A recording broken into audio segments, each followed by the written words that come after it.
good day to you, and welcome to this week's edition of our weekly news roundup on Africa Today News New York. My name is Favor Aham, and these are the stories that made talking points for us in the week that just ended. On Monday, we began the week by informing you that the Presidential Election Petitions Tribunal, Abuja, finally commenced pre-hearing in the petitions challenging the outcome of the 25th of February presidential election, with a strong warning to all parties to avoid delayed tactics and technicalities that could derail the speedy dispensation of the 5 petitions before it.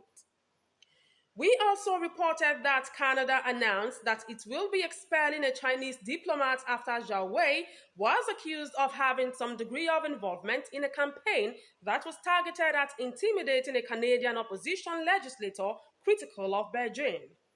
Still on Monday, we brought you the report that Sudan's capital was again riddled with airstrikes, even as the latest truce talks in Jeddah failed to record any meaningful progress, with a Saudi diplomat revealing that both sides still consider themselves capable of winning the battle. On Tuesday, we brought you the report that the president of Nigeria, Muhammadu Buhari, opted to add an additional week to his stay in London over what has been described by presidential sources as an appointment with his dentist. On the same day, we informed you that former US President Donald Trump was found liable by a jury for sexually abusing and defaming an American former magazine columnist, and orders the controversial ex-president to pay her $5 million in damages. On Wednesday, we brought you the report that the Supreme Court of Nigeria adjourned to the 14th of September 2023 for definite hearing of the appeal filed by the federal government challenging the release of the leader of the indigenous people of Biafra, IPOB, Nnamdi Kanu. On the same day, we brought you the report that the Federal Executive Council approved the sum of 129.8 billion naira for various projects in the Niger Delta Ministry, especially for the Ogoni cleanup project, which has lingered on for many days.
We reported that award-winning Nigerian singer David Adeleke, popularly known as Davido, revealed that a new series on global streaming giant Netflix from him will be coming soon.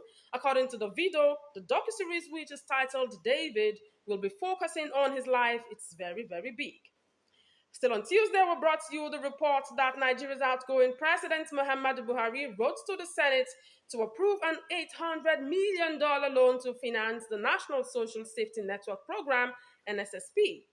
The move for a loan generated so much anger amongst Nigerians. On Friday, we reported that the presidential candidate of the People's Democratic Party, PDP, in the election, Atiku Abubakar, declared that despite what the ruling All Progressives Congress APC would like Nigerians to believe, he did not lose the presidential election, rather the elections were rigged.